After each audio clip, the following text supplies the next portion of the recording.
Watukufu wa Islam, Ramadhani inatuacha, tumebakiwa na takriban siku 3-4 tuondoke katika mwezi mtukufu wa Ramadhani. La msingi, 10 hili ni 10 la mwisho ambalo Mtume Muhammad alikuwa akionekana akifanya mambo hakuwahi kufanya katika 10 mawili yaliyopita. Innamal a'malu bil khawatim, mwisho ndo anajulikana mshindi ni nani, na hii ndo ilikuwa desturi ya Mtume.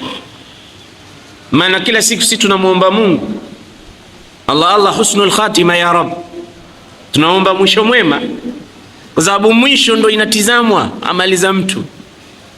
Na Mtume anasema la ya'jabannaka amalu ahadikum hatta ta'lama bima yuhtam, isikupendeze amali ya mtu wala isikufurahishe mpaka utizame, je, atamalizika vipi katika ulimwengu wake. Maana kuna hadithi moja kaipokea Imam Abdullah ibn Mas'ud Abu Abdurrahman, anasema inna ahadakum la ya'malu bi'amali ahli aljanna hatta yakuna bainahu wa bainaha illa dhira fayasbiqahu alkitab fayamalu amala ahli an-nar fayadkhulaha. Kuna mtu hufanya matendo ya watu wa peponi mpaka ikawa kati yake na pepo ni dhiraa, bado kidogo tu aingie peponi. Maandiko yakamtangulia akafanya matendo ya watu wa motoni, akafa akaingia motoni. Umri wake alikuwa anajipinda, anafanya amali njema, lakini kuna wakati alimalizikia vibaya. Innamal a'malu bil khawatim, amali hasa inatizama mwisho wake, utaondoka vipi katika hii dunia. Na sio katika dunia tu, hata katika Ramadhani inatizamwa mwisho vipi. Sisi ilipoingia Ramadhani ilikuwa misikiti yetu haitoshi, watu wanasongamana mpaka karibu na chooni wanasali kwa sababu Ramadhani. Lakini kadri Ramadhani inavyotuacha ndo kadri nao wanavyoiacha misikiti, mpaka itafika 10 la mwisho misikiti inarudi wale maratibu wa kawaida, ndio unaopata wale. Ikishaingia 10 la mwisho hili ambalo ndo Mtume alikuwa akifanya mambo matatu. Sahaba wametuletea habari inasema kana idha dakhala al-ushru al-akhir min ramadana ahya layla ayqadha ahla wa shadda mizara. Mtume alikuwa akifanya mambo matatu likiingia 10 la mwisho.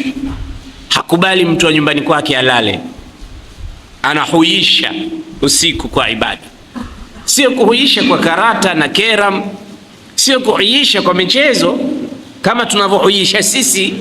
Maana usiku kweli tunahuisha, lakini tunahuisha kwa nini? Kwa michezo.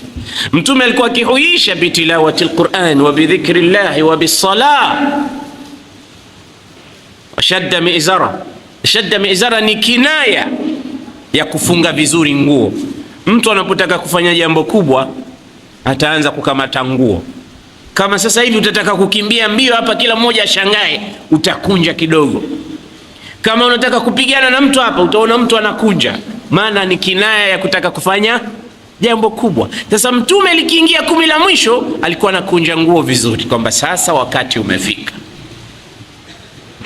Sisi lilipoingia 10 la mwanzo ndio sema sasa wakati umefika, maana ilikuwa hakutoshi misikiti. Kisha anaamsha watu wa nyumbani kwake. Sisi watu wa nyumbani kwetu 10 la mwisho ndo 10 la shopping. Katika misikiti, katika mitaa mingine Lailatul Qadri watu inawapata wanauliza bei ya nguo na kununua. Wengine inawapata katika vigogo vya karata na michezo mbalimbali. Hili 10 hili ndo ndani yake kunapatikana usiku wa cheo. Inna anzalnahu fi laylatil qadr wama adraka ma laylatul qadri laylatul qadri khairun min alf shahr tanazzalul malaikatu warruhu fiha biidhni rabbihim min kulli amrin salamun hiya hatta matla'il fajr. Usiku wa cheo unapatikana wapi? Katika 10 hili. kwa sababu wamestadili ulama na masahaba, akaona kwa nini mtume 10 hili la mwisho anafanya mambo ambayo hakuwahi kufanya katika 10 la mwanzo wala la pili. Basi hapa kutakuwa kuna siri yenyewe ni Lailatul Qadr. Ungesema huwezi kumuona mtume anachangamkia ibada 10 la mwisho, hakuchangamka kama ilivyokuwa katika 10 yaliyopita, ila kuna sababu maalumu humu ndani. Sababu yenyewe ni Lailatul Qadr, usiku wa cheo, usiku ambao Mwenyezi Mungu anasema ni bora kuliko miezi 1000, na miezi 1000 ni miaka 83 na miezi 3 na wiki kadhaa, umri mrefu. Kama Qur'ani utakuwa unaisoma katika usiku huo, ni kama mtu aliyesoma Qur'ani kwa muda wa miezi 1000, miaka 83, na pengine uishi baadaye siku 2-3 ufe. Ni siku za kughanimu, ni siku za ngawira, ni masiku ya baraka. Lakini cha ajabu ndo 10 hili watu wengi huwa wameshachoka na Ramadhani, wanatamani imalizike. Walau ta'lamu ummati ma fi ramadhana min alkhair latamannat an takuna sanatu kulluha Ramadhan. Ingelikuwa wanajua khairi zinazopatikana katika Ramadhani wangetamani ikawa mwaka mzima. Lakini na hakika kuna watu wanasema basi tena haijatosha tu, basi itaisha lini? Manake amechoka, taabani. Huyo ujue kwamba si mwenyewe, sio ahlul ibada. Huyo alikuwa anababaisha tu. Sasa amefika mahali ameshachoka, na kheri haichoshi. Kheri mtu hawezi kutoshika nayo. Bwana Mtume sallallahu alaihi wasallam alipokuwa anakwenda katika vita vya Badr, vilivyokuwa ndani ya huu mwezi mtukufu wa Ramadhani, Waislamu walikuwa ni 314, katika riwaya ni 313, katika riwaya ni 319. Wana vipando 70 tu, farasi 2 tu, farasi wa Zubair ibn al-Awwam na farasi wa Miqdad ibn al-Aws radiyallahu ta'ala anhum jami'an. Sasa Waislamu 313 watapandaje vipando 70? Ikawa wanapanda kila watu watatu, wanatumia kipando kimoja, wanabadilishana. Maana kutoka Maka mpaka Badar sio chini ya maili 40. Sasa watakwendaje huko? Hakuna naqilatul juish. Mmoja anapanda anashuka, anampisha mwenzake, anapanda anashuka, anampisha watu watatu juu ya kipando kimoja, wanabadilishana. Hata Mtume naye akashirikiana na wenzake watatu katika kipando kimoja. Kashirikiana na Ali ibn Abi Talib na kashirikiana na Marthad ibn Abi Marthad al-Ghanawi radhiyallahu ta'ala anhu. Mtume akawa watatu wao. Wale wakamwambia, ya Rasulullah, irkab anta wa namshi nahnu. Haiwezekani sisi tuwe tunachangia pamoja nawe katika kipando kimoja. Panda wewe mpaka Badr, sisi ni vijana tutakwenda kwa miguu. Mtume akasema, la lastuma aqwa minni, nyinyi sio kwamba mna nguvu kuliko mimi. Walastu aghna ankum fil ajr, wala mimi sio kwamba nimeshashiba ujira. Sikiliza jibu la Mtume, nyewe hamuna nguvu kuliko mimi, wala mimi sijatosheka kwamba ndo thawabu nina makontena basi sitaki tena. Dauni amshi fa inna kulla khatwatin fi sabilillahi daraja, niacheni nitembee, kwa sababu kila hatua ninayoipiga katika sabilillahi ninapanda ngazi ya daraja. Ajabu ni sisi tulotosheka na amali. Kuna bwana mmoja alinihadithia, anasema alimwomba bwana mmoja ambebee mizigo kupeleka msikiti fulani, akambembeleza, akamwambia thawabu utapata kwa sababu hii ni msikiti, ni mizigo ya msikiti. Yule bwana akamwambia, bwana mimi sitaki thawabu, nataka pesa tu, hapa pesa tu, mambo ya thawabu huko huko. Ajabu ni sisi ambao ni watu madhaifu, lakini tumetosheka na ujira na thawabu. Mtume ambaye anaambiwa liyaghfira laka Allahu ma taqaddama min dhanbika wa ma ta'akhkhara, yeye anasema lastuma aqwa minni wa lastu ana aghna ankum fil ajr. Basi usiku huu uko ndani ya mwezi huu wa Ramadhani, katika 10 hili la mwisho,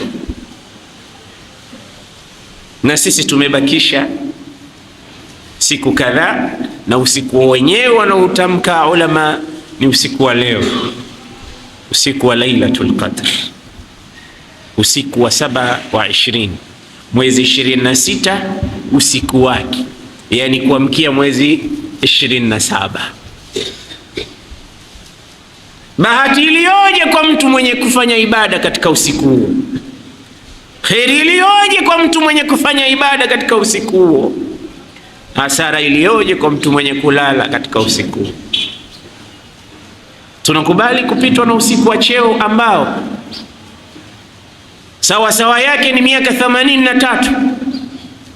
Tutapata wapi sisi kuishi miaka 83?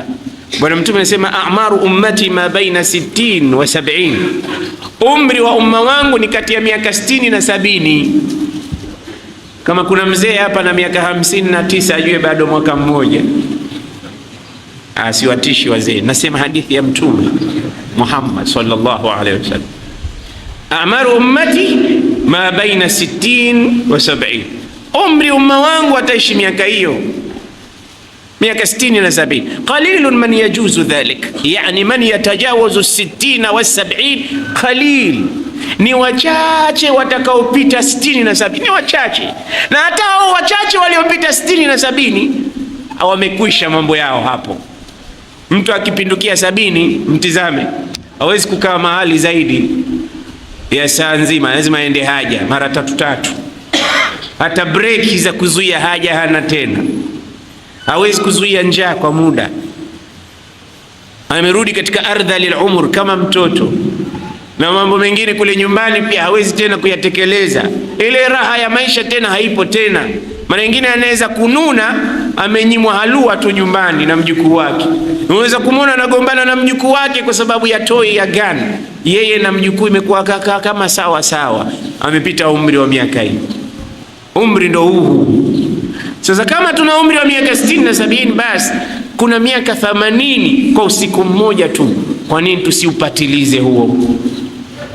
Mtume anasema igtanim 5 qabla 5, hayataka qabla mautika, wa faraghaka qabla shughlika, wa sahhataka qabla maradika, wa ghinaka qabla faqrika, wa shababaka qabla haramika.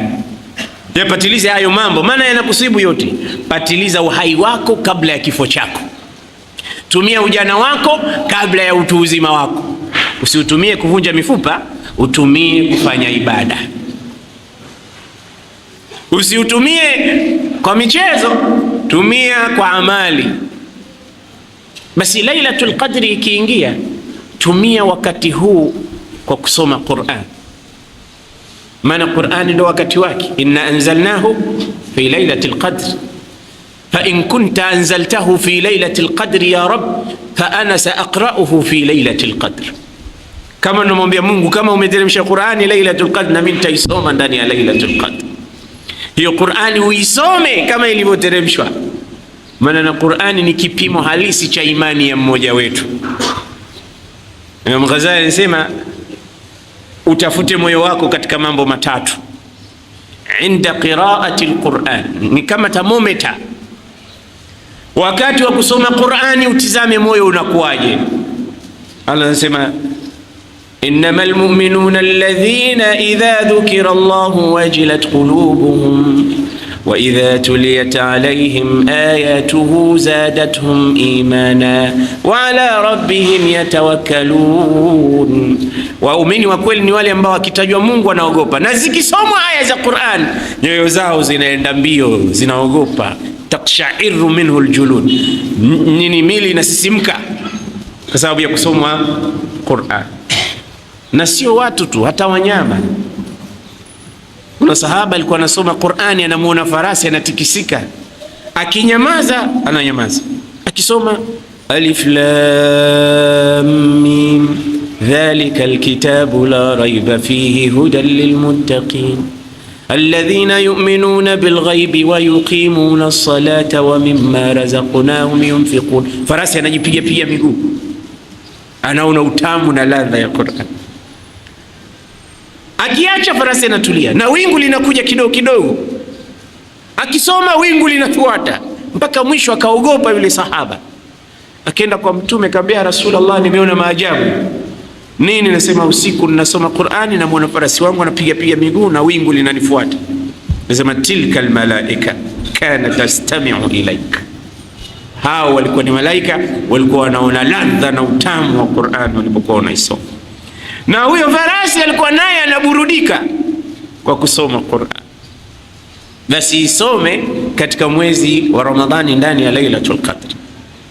Alikuwepo tabi'i mmoja anaitwa Rufai'u ibn Mahran. Kijana huyu wanasema ni a'lamu nnasi bikitabillahi ba'da as-sahaba. Baada ya masahaba hakuna alikuwa anakijua kitabu cha Mwenyezi Mungu kama kijana huyu Rufai ibn Mahran, Abul Aliya, baba yake Aliya. Walikuwa na mhisabu baada yeye ndio anakuja Said ibn Jubair kwa kukijua kitabu cha Mwenyezi Mungu. Wanasema kunna nakhtimu al-Qur'ana fi laila, tulikuwa tukihitimisha Qur'ani katika usiku mmoja tulipokuwa vijana. Usiku mmoja wanahitimisha Qur'an. Fathaqula alaina, vijana wenzangu wakaona uzito. Fakunna nakhtimuhu fi lailatayn, tukawa tunahitimisha Qur'ani katika siku mbili. Leo tunasoma nusu, kesho tunasoma nusu. Wengine wakaona uzito mpaka tukawapeleka mpaka ndani ya wiki moja tukawa tunahitimisha Qur'an. Hiyo ni mradi wao wa kila siku. Anasema namna alivyotaallaki na Qur'anul Karim, alipata maradhi kama maradhi ya sukari, akala. Mguu huu ukawa hauna budi ukatwe siku moja. Alipokuja daktari akamwambia, sausqika jur'atan, nitakunywesha pombe, kabla an ashuqqa saqak, kabla sijaukata mguu wako, lialla tataallam, ili usipate maumivu, minashaqi walbutri, wakati nikiukata mguu. Akasema maadha Allah, najilinda kwa Mwenyezi Mungu. Ana safikum, nitakutosheni. Hunaka ma huwa khairun min dhalik, kuna jambo bora nitalifanya kuliko kunywa pombe. Maana zamani unakatwa mguu, naona siku hizi unakatwa mguu unazungumza na daktari. Daktari anakufanya operation, anakuuliza leo chungu gapi, Ramadhani gapi, dola imepanda au imeshuka, na unaongea unajibizana naye, wala usikii maumivu mpaka baadaye. Mkizamani anakukata unaona na uchungu vile vile. Sasa tukupo pombe ili kukavivishie maumivu. Akasema la, ituni biqari alqur'ani yaqra'uhu qira'atan jamila, nileteni msomaji wa Qur'ani anayesoma Qur'ani vizuri anisomee. Hapo ndo napata mimi furaha yangu. Fa idha raaitumuni qad ihmarrat aynaya, mkishaniona Qur'ani imenipata mpaka macho yamebadilika rangi, yamekuwa rangi nyekundu. Wa ta'allaqat bis samaa, na huku yameganda mbinguni. Faqta'u saqi, kateni mguu. Yani wanasema Waswahili, kila mmoja na ulevi wake. Huyu ulevi wake ni Qur'an. Maana Qur'ani inamtoa katika hali, inampeleka katika hali nyingine ya kheri. Sio ulevi ule wanaolewa wakatukana wakakojoa barabarani wakafanya la, huyu utamu na burudani unampa. Basi idha raaitumuni ihmarrat aynaya wa ta'allaqat bis samai faqta'u saqi wa'malu ma shi'tum. Wakamleta mtu anasoma Qur'ani vizuri, akasimama mbele yake akaanza kusoma Qur'ani. Yule bwana kweli macho yakabadilika rangi, katizama mbinguni, wakauchukua mguu akaukata, kana kwamba hana habari kunafanywa nini katika kiungo chake. Qur'ani inamtoa katika ulimwengu mwingine, na Qur'ani ikisomwa hasa inafanya hivyo. Kwa aliyekuwa Muislamu, kuna bwana mmoja na jirani yake Uingereza, anasema alisikia Qur'ani inasoma. Kaja huyo mzungu anamwambia, what kind of song is this? Hii nyimbo gani hii? Anasema naomba nirekodie na mimi.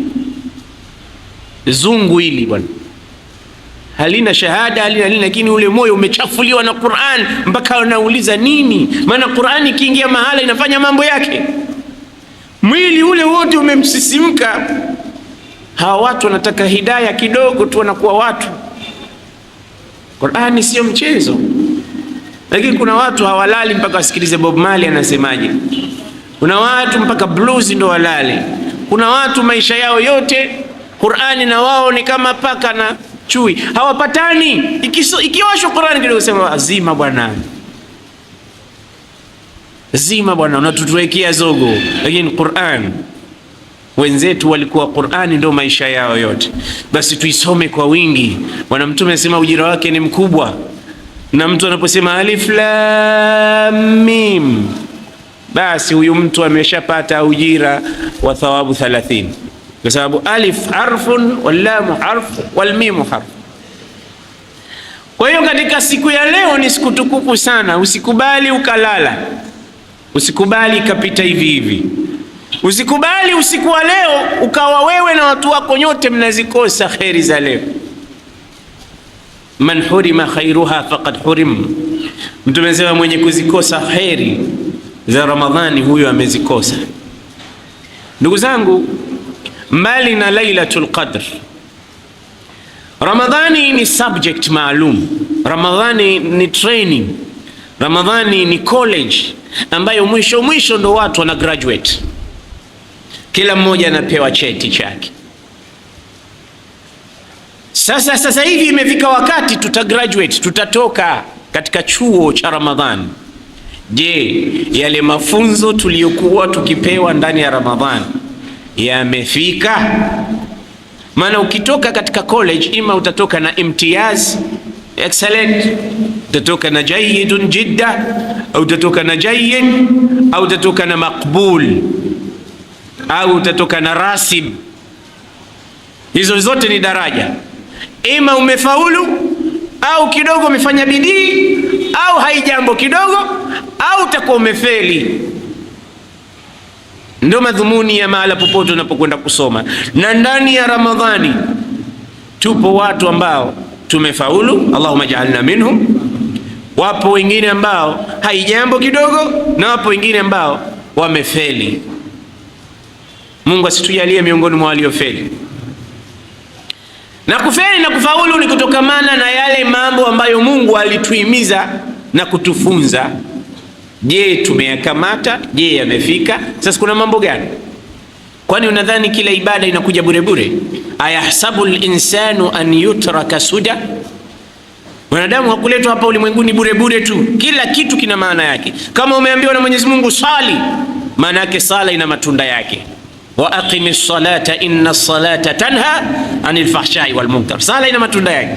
Ukiambiwa toa zaka, zaka ina maana yake. Ukiambiwa nenda haji, hija ina maana yake. Ukiambiwa funga, na funga ina malengo yake na ina matunda yake. Sasa je, matunda ya funga tumeyapata? Sasa nini matunda ya funga? Miongoni mwa matunda ya funga ambayo Mungu alikuwa anataka kutusomesha ndani ya huu mwezi mtukufu wa Ramadhani ni kutambua hali za watu wengine ambao hawakubahatika katika jamii. Maana sisi wengine hatukuzoea kukosa. Kuanzia tulipozaliwa na baba zetu na mama zetu, tukifungua macho tunaona kila kitu kipo nyumbani. Maakul, mashrab, malbas, markab, maskan, kila tunachokihitajia kipo. Hatujui kukosa, na alhamdulillah ni neema. Lakini itafika Ramadhani, Mungu anataka kutuonjesha njaa ambayo tuwakumbuke wale ambao wao ndo maisha yao hiyo. Akipata asubuhi hajui kesho atapata nini tena, anaishi hivyo.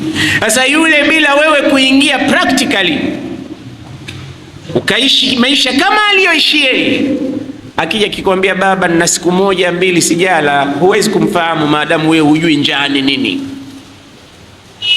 Ilipoletwa Ramadhani, matajiri pia wanaonja njaa. Wakionja njaa, matajiri wanafundishwa kwamba hivi ndivyo wanavyohisi muda wa mwaka mzima, muda wa umri wao wote, wale ambao hawakubahatika katika jamii. Sasa je, mnasemaje maisha yao? Mafunzo haya je, yamefika? Au watu wanafikiria hii ibada inaletwa tu basi, fungeni basi bure bure. Kwa Mungu hakuna kitu bure bure. Kwa Mungu kuna durus wa ibar wa idha, masomo. Sayyidina Umar alikuwa akitoka nje ya nchi ya Madina kifua wazi, au amevaa nguo vesti ndogo, baridi inampata mpaka anatetemeka. Anaulizwa, kwa nini unafanya hivyo? Anasema, nataka nijue wale ambao hawana nguo za kujikinga na baridi katika siku kama hizi huwa wanahisi vipi, ili nipate kuwasaidia. Kama sitoishi katika maisha wanayoishi wao, siwezi kuwasaidia. Maana mtu akikwambia nina njaa lakini wewe umeshiba, wewe utakuwa unamuona kama ana wazimu. Wewe unaniambia nini? Sasa una njaa, umeambiwa mimi ndo hoteli. Kwa sababu gani? Wewe hujui njaa iko vipi, lakini njaa unaijua wewe, halisia wake ni nini. Ukisikia huko watu wanataja ukame, wewe unajua njaa imekaaje. Maana hivi sasa kila mmoja anaijua njaa iko vipi. Sote maana tumefunga hapa. Sasa kama atatokezea mtu siku nyingi kuambia njaa, unajua ndio kama ile inayotupata katika Ramadhani. Haraka njoo ule. Ndio malengo. Tupate kuwajali waliokuwa na njaa, tupate kuwasaidia waliokuwa hawana uwezo, tupate kuingia kujoin katika maisha yao ambayo wanaishi nayo yote. Hili ni somo la mwanzo ndani ya Ramadhani. Sasa je, limefika au halijafika? Mtu ajiulize mwenyewe. Somo la pili ni kuzinyanyua nafsi kiwango chake, kuzitoa katika tope kuzipeleka katika usafi, kuzitoa katika kiza kuzipeleka katika nuru. Nafsi inalelewa ndani ya mwezi wa Ramadhani. Hakuna malezi bora kama malezi ya nafsi inayoipata ndani ya Ramadhani. Malezi gani inapata nafsi? Naam, anasema idha ja'at an-nafs shabi'at al-a'dha. Hii ni falsafa. Nafsi inapokuwa na njaa, viungo vingine vinashiba. Nafsi inapokuwa na njaa, viungo vingine vinatosheka. Yani nafsi yako wewe mwanadamu ikiwa na njaa, viungo vingine vinakuwa na shibe. Mfano wake nini? Sasa hivi tuna njaa, viungo vingine vimeshiba. Mdomo umeshiba sasa hivi, masikio yameshiba, miguu imeshiba, mikono imeshiba, hata utupu. Huyo bwana mkubwa aliokuwa katikati ya miguu yetu pia naye ameshiba. Huwezi kumwona mtu katika hali hii alafu anatafuta mwanamke wa kuzini naye, yuko wapi?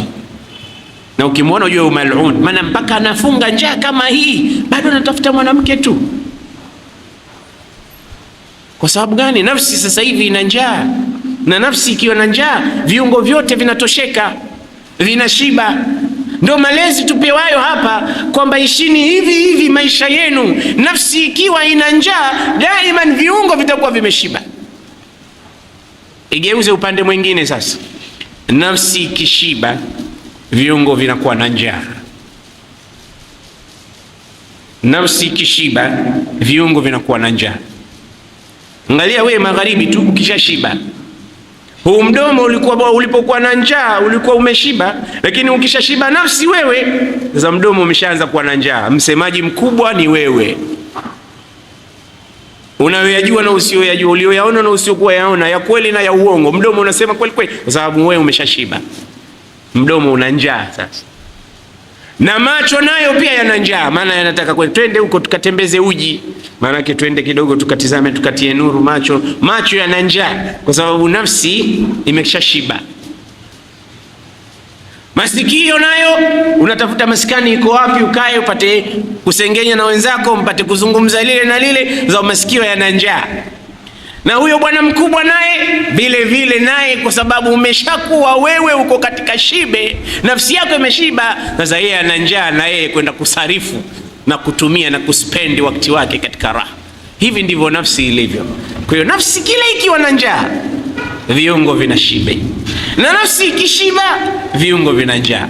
Na ndivyo maana ya kwamba sisi tunasumbuliwa na nafsi zetu tu. Mwanadamu ni nafsi tu, usidanganyike. Inavyokuwa nafsi yako ndivyo utakavyokuwa wewe.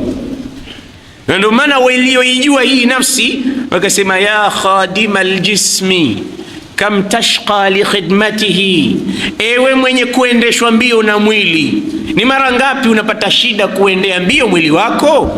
Atatlubu ribha mimma fihi khusranu, unapata shida wewe kutafuta faida mahala pa hasara. Maana kila ukikaa unautizama mwili wako, uko kwenye kioo, uangalie umeumia wapi, wapi pabaya, unaupendezesha, unausafisha mwili huo. Lakini kumbe kuna kiumbe kingine ambacho sio mwili, hicho ndo ulikuwa uwe unatanabahi mara kwa mara ukikitizama hicho vizuri. Hicho ndo cha kushughulikiwa, nafsi yako. Ulikuwa ushughulikie sana nafsi yako, sio kiwiliwili.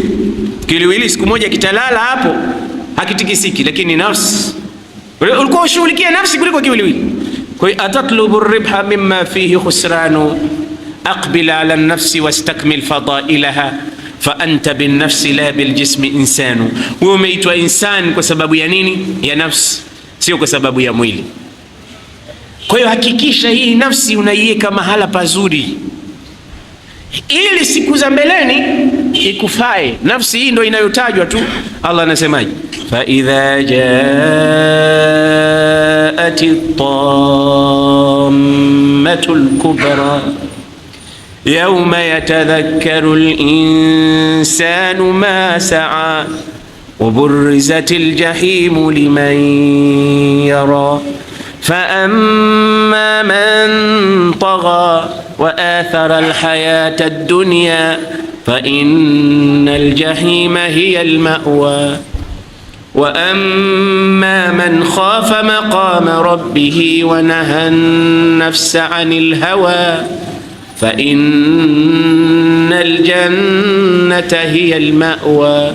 Mwenyezi Mungu ametaja nafsi tu, balaa zote za kwenda peponi au balaa zote za kwenda motoni na khairi zote za kwenda peponi ni nafsi tu ndio inayofanya maajabu.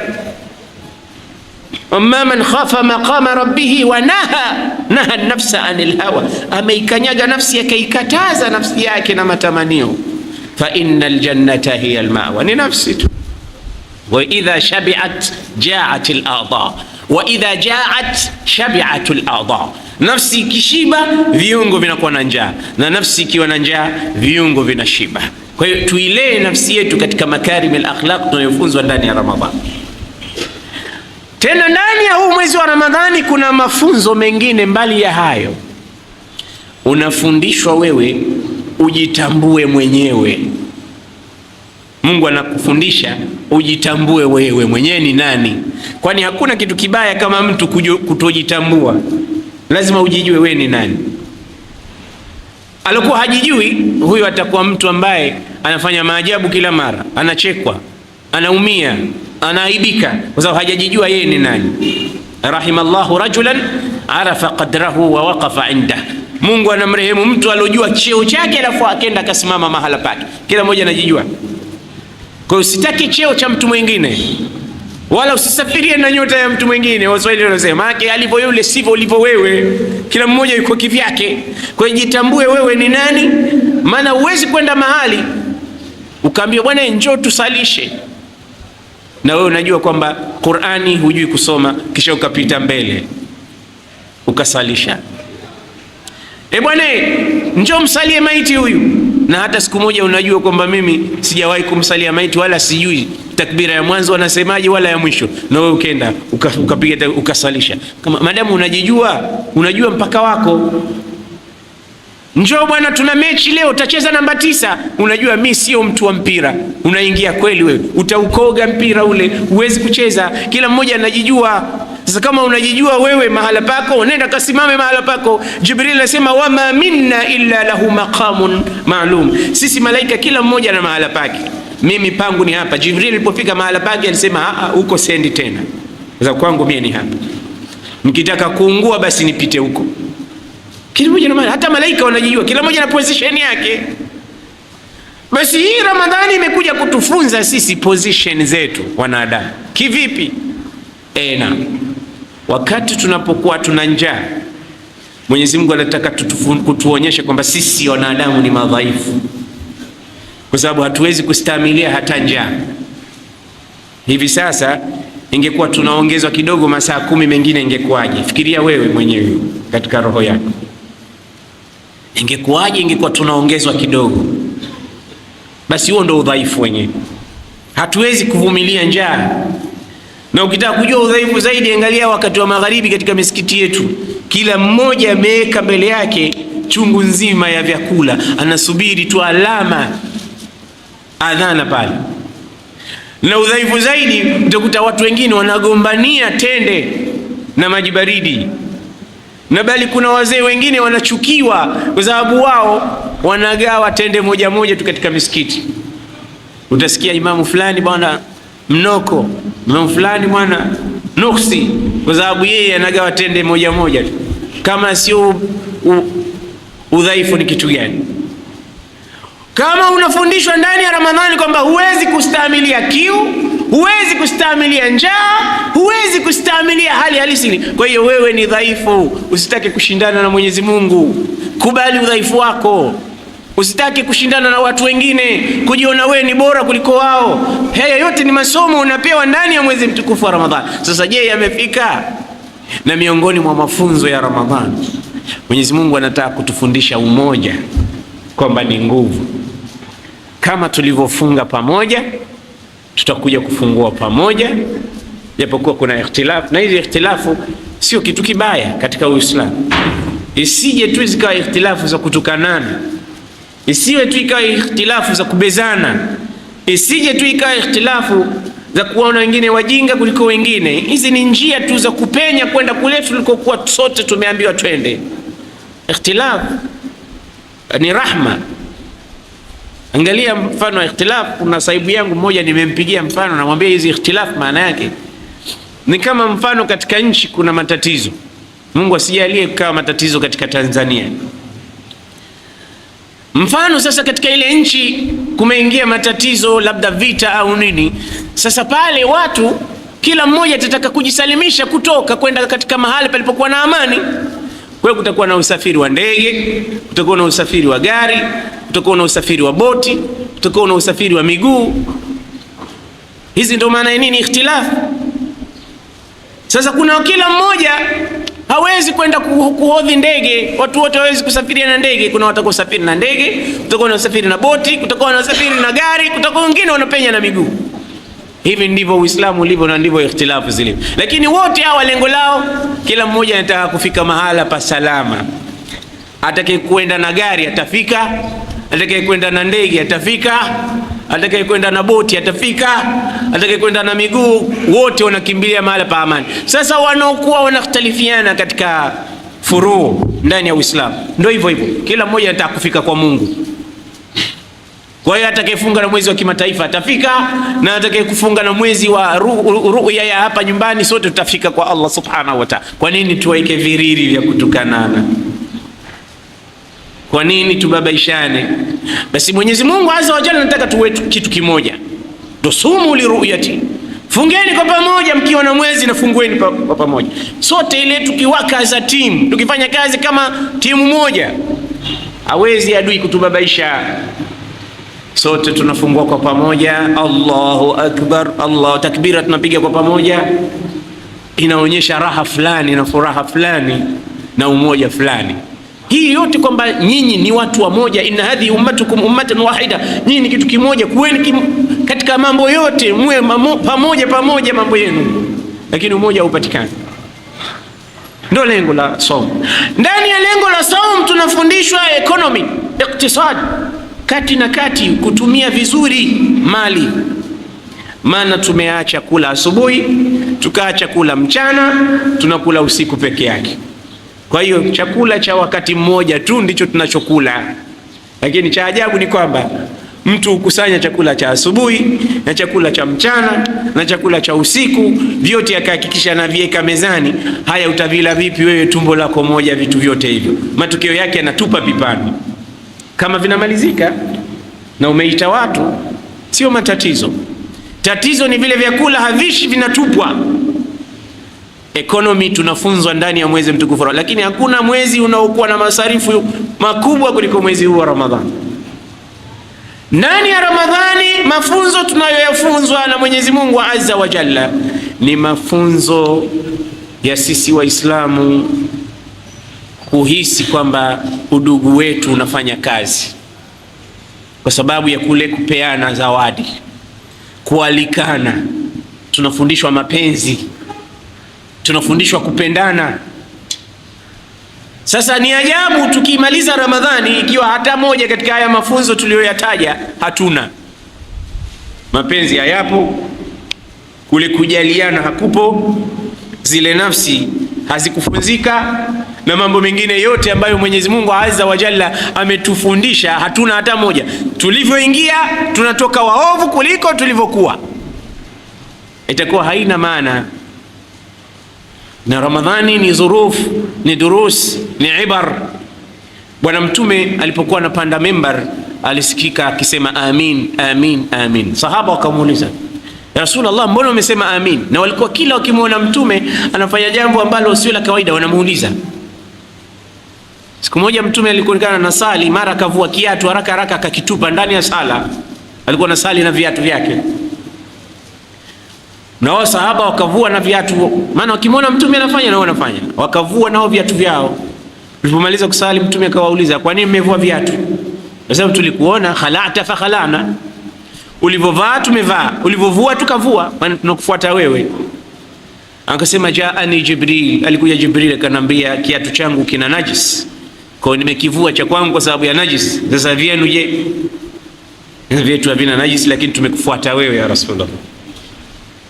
Kwa hiyo akamwambia basi maadamu umefanya sisi tumefanya. Sasa sahaba walikuwa kila anachofanya mtu wanamuuliza, kwa nini umefanya hivyo? Kwa nini umesema amin? Nasema nimesema amin kwa sababu Jibril anambia raghima anfu mri'in dakhala Ramadan wa kharaja wa lam yughfar lahu. Mtu amepata hasara yule ambaye Ramadhani imeingia na ikatoka hajasamehewa dhambi hata moja. Yani hakupay attention yoyote na Ramadhani. Mtume ikiingia Ramadhani alikuwa akiwaandaa watu psychologically. Anamwambia laqad adallakum shahru siyam shahrun tuftahu abwabul jinan tughlaqu abwabun nar tusaffadu maradatu shayatin. Jamani, umeingia mwezi sasa hivi, mwezi ambao mashetani wanafungwa, milango ya pepo inafunguliwa, milango ya moto. Psychologically wale wanaandaliwa ili wasiufanye mwezi wa Ramadhani ni sawa na miezi mengine. Sasa ikiwa watu umeingia Ramadhani umetoka, hawakuwa na harakati zozote. Harakati zao zilikuwa za biashara tu, wanajua watauza, watanunua. Harakati zao zilikuwa za michezo tu. Hawa watu wamepata hasara kweli kweli. Sasa tusiwe sisi miongoni mwa hao, na kama tulikuwa miongoni mwa hao, hizi siku chache zilizobakia tubadilike, kwa sababu watu ni aina nne. Kuna mtu wa mwanzo mpaka mwisho anakuwa muovu. Mungu asitujalie miongoni mwao. Kuanzia anazaliwa na wazee wake mpaka atakufa, huyu atakuwa muovu. Hata akiwa katika sakaratil maut, watu wakija wakimkumbusha, angalau nyakati zako za mwisho badilika, habadiliki. Yuko bwana mmoja alikuwa mlevi kweli kweli. Basi siku za mwisho mwisho amekuja mlevi mwenzake, anamkagua, anamwambia, leo nimekuja sijakuona hali nilokuona juzi, hali yako vipi leo? Akasema wallahi leo niko na nguvu kidogo, mambo yamekuwa mazuri. Astati'u an aquma min huna ila tilka al-khammar, naweza kunyanyuka hapa nikaenda kwenye ile baa ile nikapiga moja moto moja baridi. Anasema subhanallah, ndugu yangu, hata wakati huu umeona kifo kinakukodolea macho, bado unataja baa tu. Angalau usemi naweza kunyanyuka nikaenda msikiti ule nikasali, unasema bado ambia niache bwana. Likulli mri'in min dahrihi ma ta'awada, kila mmoja katika mambo yale aliyozoea. Mimi sijazoea mambo ya misikiti, nimezoea baa, lete moja moto moja baridi. Na mtu anaanzia mwanzo mpaka mwisho anakuwa muovu. Na kuna watu wengine wanaanzia mwanzo mpaka mwisho ni wema, Allahumma ja'alna minhum. Na kuna wengine wanaanzia mwanzo wema, mwisho waovu. Kama vile wengine walivyoanza Ramadhani vizuri, mwisho wamekimbia, hataki hata kusikia. Ndio maisha vile vile yalivyo. Na kuna wengine mwanzo unakuwa mbaya, lakini mwisho unakuwa mzuri. Watu wako hivyo, na katika sisi hapa pengine tupo miongoni mwao. ambao mwanzo mpaka mwisho wetu ni wazuri. Mungu atujalie hivyo. Na kuna wengine labda mwanzo wao ulikuwa mbaya, lakini si sababu ya wao kukata tamaa na rehema za Mwenyezi Mungu. Nabii Yusuf aliambia watoto wake nini? Ya bani yadhhabu fatahassasu min Yusuf, nendeni. Kisha aliambia neno zito mbele, wala tayasu min rauhillah innahu la yayasu min rauhillahi illa alqaumul kafirun. Usikate tamaa na rehema za Mwenyezi Mungu. Makafiri ndo wakatao tamaa na rehema za Mwenyezi Mungu. Waislamu wakati tamaa. Kwa hiyo tusiwakatie tamaa wale ndugu zetu ambao bado wamepotea. Tuseme wale finari jahannam, tusiwakatie tamaa. Twende tuwaambie, tuwaokoe, na watakuja hapa siku moja, na pengine wao wanaweza kuja hapa wakabadilika wakawa wazuri kuliko baadhi ya watu ambao walikuwa wazuri kuanzia mwanzo. Tusiwakatie tamaa.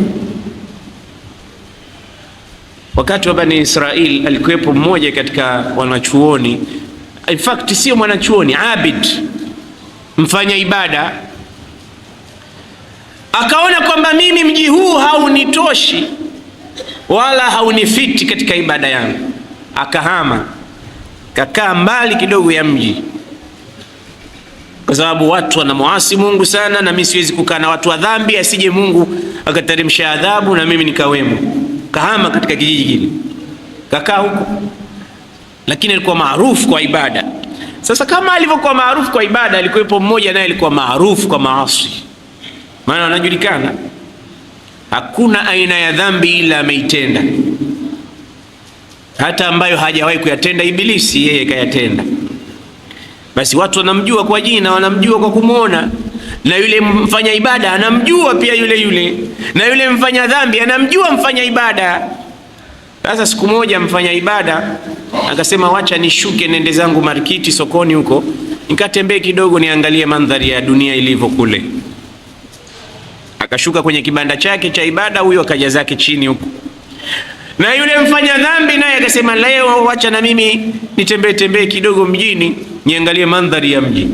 Sasa kwa mbali wakaonana, mfanya ibada na mfanya dhambi wakaonana na wanajuana wote. Mfanya ibada ndani ya nafsi yake akasema, la ilaha illa Allah, hichi kiyama leo nakutana na jitu hili jahili hili ifanya ibada maasi kubwa kama hili. Ya Rabbi, usije ukaangusha adhabu nikaangamia pamoja naye. Akawa anatafuta njia ya kumkwepa, lakini yule mfanya dhambi akasema, alhamdulillah, siku niloneemeka siku ya leo kuona uso wa mfanya ibada yule, wacha nikaribie naye, huenda nikayapata yale manukato yake, Mungu akanihurumia kwa madhambi ninayoyafanya kwa sababu ya mtu mkubwa kama yule. Wacha nimkimbilie, hata kupata mkono wake tu angalau Mungu atanihurumia. Angalia, huyu ana hope na yule anamkimbia. Basi mfanya ibada akamkimbia mfanya dhambi, akapata upenyo kichochoro huyo. Basi Mwenyezi Mungu akampa wahi mtume wakati wa zama zile, akamwambia, waja wangu wawili leo wamefanya mambo makubwa, lakini mmoja amenikera sana. Yule mfanya ibada ameniudhi sana, amemkatia tamaa huyu, afu amemdharau huyu, na huyu moyo wake umebadilika pale pale automatic alipomuona yule tu, akawa na raja, matumaini. Na mtu lazima awe na matumaini. Asa Allah rajaan, huenda Mwenyezi Mungu. Na wapo watu kama hao wanawaheshimu mashekhe, nasema nikiwa pamoja na wewe labda nitapata manukato. Na ndivyo mtume anavyosema, alqarin, yule unayeandamana naye rafiki yako ni kama muuza mafuta. Muuza mafuta imma an yabi'ak wa imma an yahaba lak, imma akuzie au akupe bure, wa imma an tanala minhu raihatun hasana, au upate manukato mazuri. Ile harufu, kusikia harufu nzuri kutoka kwake si haba. Na rafiki mbaya pia ni kama vile mfano wa muuza mfua vyuma, ima kuchanie nguo au upate moshi akukere. Basi huyu mtu alitaraji kutoka kwa ulama, kutoka kwa mfanya ibada yule, angalau atapata rehema za Mungu, lakini mfanya ibada akakimbia. Basi akaambiwa, istanifa, kuanzia sasa ibada zake yule zote nimezifanya hazina maana. kuanzia mwanzo alizozifanya mpaka leo. Alikuwa na kibri, na ndio watu wengi wanakuwa hivyo, wanajiona wasalihina, wanawadharau watu wengine. Anajiona yeye anasoma Qur'ani vizuri, labda anamdharau mtu mwingine. Anajiona labda yeye anatoa mawaidha, anamdharau mtu mwingine. Kajiona yeye ni tajiri, anatoa mali, anatoa zaka, anawadharau wasiokuwa nacho. Yani ile amali yake inamfanya inakuwa sababu ya kutakabar, na itakiwi. Anasema rubba ma'siyatin awrathatka inkisara khairun min ta'atin awrathatka istikbara. Maasi ambayo yanakuletea wewe kujuta ni bora kuliko thawabu, kuliko taa ambayo inakupa wewe kiburi. Yani maasi yaliyokufanya wewe ujute uwe karibu na Mungu ni bora kuliko ibada ambayo imekufanya wewe utakabar. Maana sala ndio imekufanya wewe na kiburi. Bora yale maasi ambayo ndio yamekuleta karibu na Mungu zaidi, kwa sababu umeasi. Ulipoasi wewe ndio umejuta, la haula, kwa nini nimefanya hivi? Ya Rabbi nisamee, ya Rabbi kadha. Lile asi ndio sababu ya wewe kuja karibu na Mungu. Lakini ile ibada uliofanya, umetoa zaka mathalan. Nani kama mimi? Nyote nyinyi wajinga wakubwa nyinyi. Mimi ndo nina pesa bwana. Mimi mwaka huu ndo nimetoa zaka. Mimi, yani ukafanya mambo makubwa ya jeuri, ya kibri, kwa sababu ya mali ambayo umetoa, ukawa na kibri. Ile mali haikufai chochote, ile toa haikukufai chochote.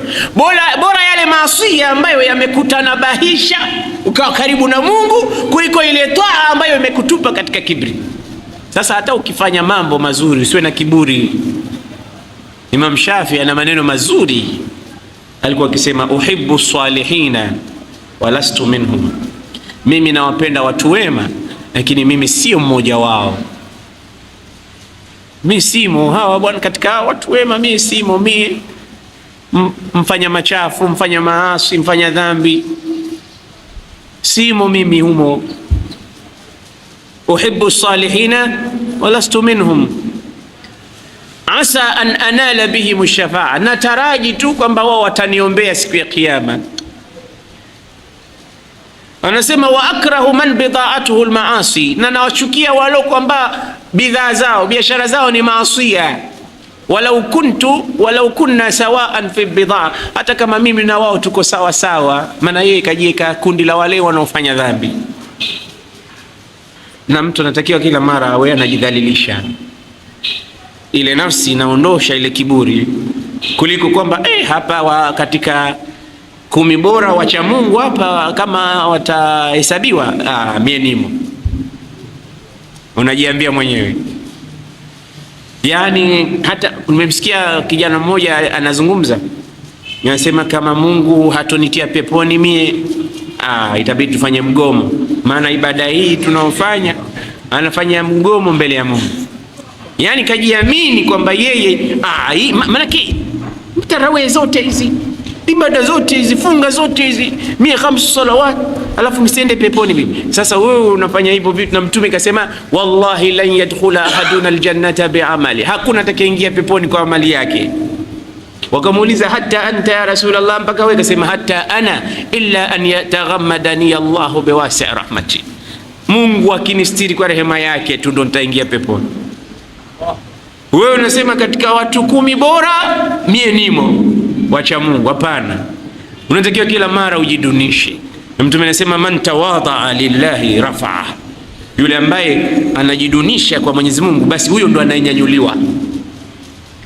Na ukimwona mtu mara nyingi kwamba anajisifu, jue ndo hamna kitu, maana anayejua hajisifu. Na ukimwona mtu anasema mimi msomi bwana, hakuna katika wasomi kama mimi, basi ndio yeye ndo jahil murakkab. Lakini ukisikia anasema sisi ndo wale tusojua, basi huyo ndo unajua. Ndio inakuwa hivyo mara nyingi. Someni mpaka mfike mahali mumseme tumekuwa wajinga kwa kusoma. Na mtu hatoacha kuwa mjinga mpaka pale atakaposema mimi sasa nimekuwa msomi, hapo ndo atakuwa mjinga hasa. Kwa hiyo binadamu anatakiwa kujidunisha. Musa nabii anaambiwa hao wawili ambao amali kila mmoja kafanya, nimeziignore. Huyu za abid nimeziignore, nimezifanya hazina maana, na za huyu mtenda dhambi pia nimeziignore, naanza mwanzo. Waambie kila mmoja aanze mwanzo. Huyu kasamehewa dhambi zake zote na huyo ibada zake zote zimeporomoshwa, anaambiwa aanze tena mwanzo kwa kitendo alichokifanya. Tunatakiwa sisi tuwe watu kila mara tunatamani tu rehema za Mungu na tunawaombea wenzetu. Angalia Mtume alivyomwita yule bedui. Yule bedui alipokojoa ndani ya msikiti, masahaba walikuwa wanataka kumpiga, lakini kwa jinsi Mtume alivyokuwa dokta, aliwaambia msimpige, mwacheni amalize kukojoa. Akakojoa mpaka kamaliza ndani ya msikiti, na Mtume anatizama. Ingekuwa wakati wetu leo, angefanywa nini mtu anakojoa msikitini? Yani wakati wa Mtume kulikuwa kunatokea mambo, laitani angekuwa yanatokea katika ulimwengu wa leo, basi ingekuwa kizaazaa, yule mtu angeuawa hasa. Lakini kaja hakuona mahali pa kukojoa isipokuwa ndani ya msikiti, tena msikiti wa Mtume ambao sala yake ni kama sala 1000. Watu wakataka kumpiga, lakini Mtume akamwambia la, mwacheni. Maana mtu anakojoa alafu nyewe mnamstopisha kwa ghafla. Hebu sasa hivi wewe nenda haja huko, wewe unakojoa alafu mtu akustopishe kwa ghafla, utasikia vipi? Ulikuwa umebanwa na haja, sasa unastopishwa katikati, hata mkojo haujamalizika unastopishwa, utaumia na kiafya inaweza kukuletea madhara. Sasa Mtume alikuwa dokta, alikuwa tabibu, anajua madhara hayo. Mwacheni huyo kishaanza kukojoa. Kwa hiyo itakuwa si vyema mkimstopisha katikati, endelea kukojoa. Kukojoa kaambia leteni maji sasa. Tena kawaambia wale walikuwa wanataka kumpiga, haya safisheni pale. Yule bwana akaona huyu mtu kama huyu sijawahi kuona. Yani hawa watu kawazuia wasinipige, alafu mikojo yangu kawaambia wao wasafishe. Baadaye akamwambia sasa nenda zako. Akauliza huyu nani? Kaambia huyu ndo Mtume Muhammad. Ile bedui kaja akasema ashhadu an la ilaha illa Allah wa annaka ya Muhammad rasulullah, kweli wewe ni mtume. Kisha hakutosheka na hilo tu, alivyofurahishwa na tabia za Mtume akamuombea dua Mtume na akajiombea na yeye, akasema ya rabbi adkhilna aljannata ana wa huwa, ya rabbi mimi na Muhammad tuingize peponi peke yetu. ana wa Muhammad, mimi na Muhammad tu. Na wale walikuwa wanataka kumpiga akisema wala tudkhil ahadan siwana, wala usimuingize mtu yote mwingine katika hao. Mtume akasema laqad dayyaqta rahmatallahi alwasi', hapo umeshazidhiki zile rehema za Mungu pana, usiseme mimi na wewe tu. Mapenzi yalimfanya mpaka pepo anataka iwe yake yeye na Mtume basi, kwa jinsi alivyokuwa amefurahishwa na bwana Mtume Muhammad. Sasa wewe watarajie na wengine, sisi tutapata faida gani ikiwa tunawatarajia watu kwenda motoni? Lakini tukiwatamania kwenda peponi, alhamdulillah, tuwatamanie mazuri. Kwa hiyo kuna watu ambao mwanzo wao mbaya lakini mwisho wao mzuri, hao tuwafuate, tuwaeleze, tuwahadithie, tukae nao, tuwafanyie dawa, ili na wao wapate kuona kwamba hii dunia hatukuletwa hapa kwa ajili ya jambo lolote isipokuwa ibada. Maana ukienda Ufaransa kwa ajili ya shopping utakwenda madukani, ukienda kwa ajili ya hospitali utakwenda hospitali, ukishuka ndege tu utaletiwa machela na ambulance ikupeleke. Kama unaenda kutalii utakwenda sehemu za kutalii, museum na sehemu nyingine. Na sasa kama umekuja duniani kwa ibada, kwa nini unafanya mambo mengine sio kwa ibada? Lazima ufanye ibada, ndio lokuleta. Allah anasema wama khalaqtul jinna wal insa illa liya'budun ma uridu minhum min rizqin wama uridu an yut'imun inna Allaha huwa ar-razzaqu dhul quwwati al-matin. Masina hapa ulimwenguni leo tuko grupu 4. Mungu atujalie katika grupu hii ya mwanzo ambao wanakuwa wema kuanzia mwanzo mpaka mwisho wao. Na Ramadhani pia tuwe kuanzia mwanzo wa Ramadhani mpaka mwisho wa Ramadhani tuimalize vizuri. Wapo ambao tayari wamemalizikia huko katikati, wameshindwa. sisi bado tupo, na tunamwomba hizi siku 2-3 zilizobakia Mwenyezi Mungu atuhitimishe kwa salama, na usiku wa leo tufanye itihada ya hali ya juu. Sahaba wanasema ndani ya huu usiku wa cheo kuna alama fulani zinaonekana, ni lailatun safat samauha wa raqa mauha wa taba hawauha wa sakana tayruha. Kila kitu kinakuwa kitulivu, hata ndege wanakuwa watulivu, hata wanyama wa usiku wa Lailatul Qadr wanakuwa utulivu, hata hali ya hewa inakuwa burudani, si joto wala sio baridi, upepo mwanana. Na hata jua ukiamka siku ile, siku ya pili yake, jua linakuwa pia nalo limekuwa sio la kawaida, halichomi likaunguza wala halitoki kama kuna mvua, hata kunawezekana kuna marasharasha. Yote hii ni ishara ya kugubikwa na neema za malaika walotanda katika usiku wa cheo. Wote wako siku hiyo. Maana yake Mwenyezi Mungu anasema tanazzalu almalaikatu waruhu fiha, wanashuka malaika. Ilikuwa inatosha tu kusema wanashuka malaika, maana Jibril ni miongoni mwa malaika, lakini Mwenyezi Mungu kaona lazima nimtaje hasa Jibril hususi, yeye ana nafasi yake maalum katika usiku huu. Nikasema waruhu fiha, wanashuka malaika, wakatajwa malaika wote, kisha akatajwa Jibril peke yake, kuadhimisha usiku huu wa cheo, kwamba ikiwa anahudhuria malaika Jibril usiku huu sio usiku wa kawaida. Maana ukiuliza yuko nani hapo katika hafla fulani, akitajwa mtu mkubwa utakwenda na wewe. Kuna watu wengine hafla kama hakuna viongozi hawendi, akiambiwa yuko kiongozi anakwenda, yuko fulani, yuko mbunge fulani na anakwenda, na yuko mheshimiwa rais mwenyewe yupo, ndo anakwenda mapema kabisa. Sasa usiku wa cheo yuko Jibril dhi quwwatin inda dhil arshi makin. Maana Jibril mtume alipomwona kule Sidratul Muntaha anasema raaituhu fi suratihi allati khalaqaha Allah, nilimuona katika ile sura yake yenyewe ambayo Mungu amemuumba. Lahu 600 janah, anaambiwa mbawa 600, ma baina janahin ila janahin kama baina samai wal ardh, baina ya mbawa mpaka mbawa nyingine ni kama baina ya mbingu na ardhi. Jibril anakuwepo katika usiku wa cheo. Huu ni usiku wa kulala huu ni usiku wa kucheza karata, huu ni usiku wa kucheza bao na keram, huu ni usiku wa kufanya ibada. Lailatin adhima, usiku mkubwa mtukufu ambao Mwenyezi Mungu alimtuma malaika mtukufu kwa mtume mtukufu mbele ya nyumba tukufu katika umma tukufu kwa kitabu kitukufu Qur'anul Karim. Kila mambo yalikuwa matukufu wakati huo.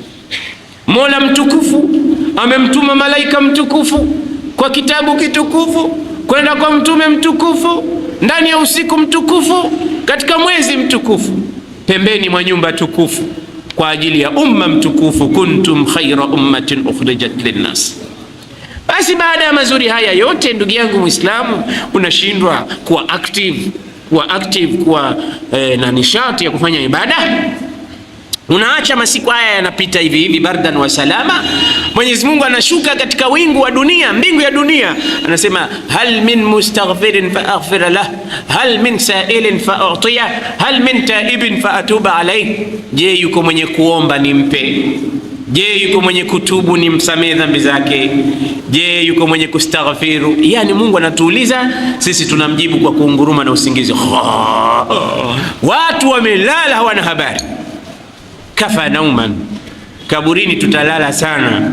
Angalau kwa usiku wa leo tu mtu asilale, maana ukiingia kaburini unalala qarnan baada qarn, mpaka Israfili atakapopuliza parapanda. Usingizi wa hali ya juu. Leo angalau tupishe masaa machache tu. Wangapi tumekesha kwa ajili ya disco? Wangapi tumekesha kwa ajili ya marusha roho na mipasho? Wangapi tumekesha kwa ajili ya mipira? Wakati World Cup ilipokuwa inachezwa Marekani, huku ilikuwa tunatizama wakati wa asubuhi, alfajiri, na wengine wakitizama mechi usiku kucha.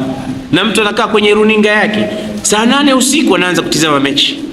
Hata ikimalizika mechi, Allahu akbar, as-salatu khairu minan naum, yeye anasema an-naumu khairu minas salat, ndo anaenda kulala. Mambo ya michezo tunakesha, mambo ya upuuzi tunakesha, mambo yale ya kukesha hasa hatukeshi kwa ajili yake. Kwa hiyo leo, ndugu zangu Waislamu, tusije tukapitwa na kuhimizeni, na nahimiza nafsi yangu tufanye ibada kwa wingi, kwa sababu ikidiriki kwamba wewe umepatikana na usiku wa cheo, basi Mwenyezi Mungu anakupa kheri za miezi 1000. Kule Misri usiku wa leo ndo watu wengi, yule kadhi wa kuozesha mpaka sauti inakuwa hakuna tena, maana anatoka hapa anaozesha hapa. Kila mmoja anataka angalau harusi yake iwe imefungwa katika Lailatul Qadr. Wenzetu wanaitafuta zile kheri, akitoka hapa alhamdulillah, akitoka mpaka asubuhi halali mpaka alfajiri, anatoka hapa anaozesha hapa, anatoka hapa anaozesha hapa. Kila mmoja anasema nataka mwanzo wangu wa maisha uanze ndani ya Lailatul Qadr, usiku wa 27 huu. Kila mmoja na activity zake, kama ni harusi, kama ni ibada, kama ni kusoma Qur'ani, kama ni dhikri, kama ni kutoa sadaka, kama ni nini, angalau wewe ukukute ule usiku unafanya ibada fulani. Basi ndugu zangu, insha Allah kwa haya machache Mwenyezi Mungu atutilie taufiki.